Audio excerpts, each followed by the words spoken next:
Welcome back to the Crochet Creatus with my friends at yourinspirations.com. I'm your host Mikey. Today's the crunch stitch. Very similar to the griddle stitch or the crumpled griddle stitch in the way that it appears, but it has a lot of more interesting features. This pattern would be really good for thicker yarn to be able to really move quite quickly on it, and you can see it has really nice ridges, so you can actually run your fingers over it, and it's a really beautiful idea.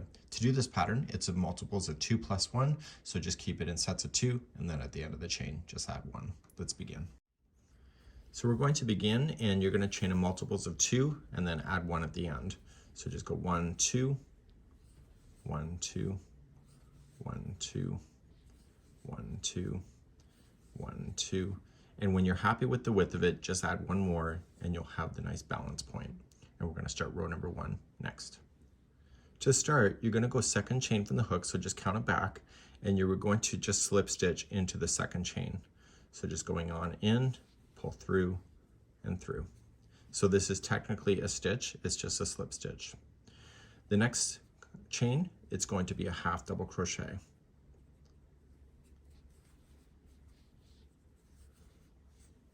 Okay, the next chain is going to be a slip stitch.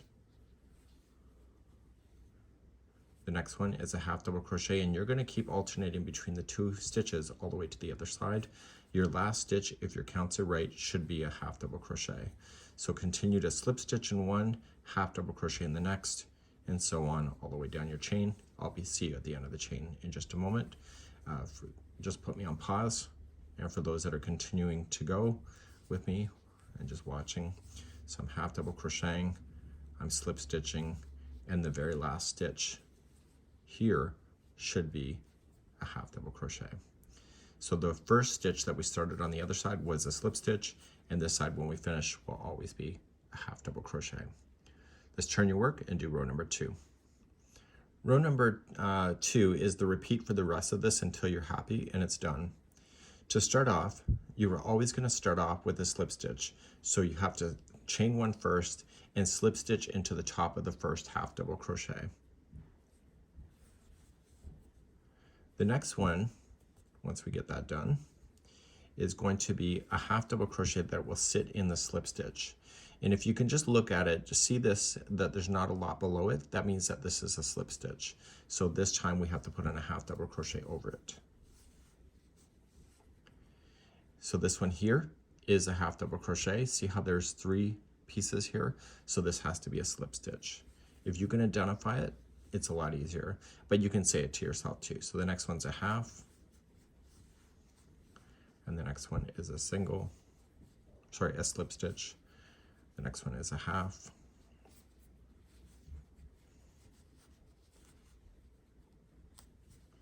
and the next one is a slip.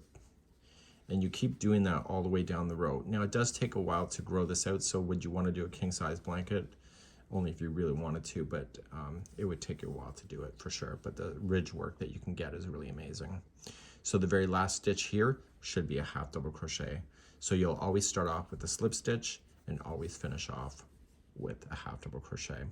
Turn your work, let's do 1 more row. So you're going to chain 1 first, and you start off with a slip stitch because this is the first half double crochet.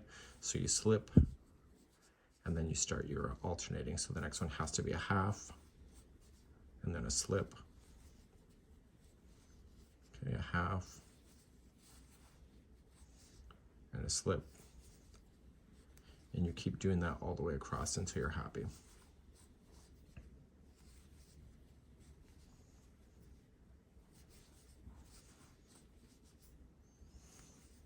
So if you ever lose your way, it won't look the same. So it's easier to be able to kind of look at it if you're paying attention and say, okay, something looks weird. It means that you may not have done it right, but you can see that these lines will lift off. And you just keep doing those rows over and over until you're happy, and you can finish off when you're ready. This is the crunch stitch.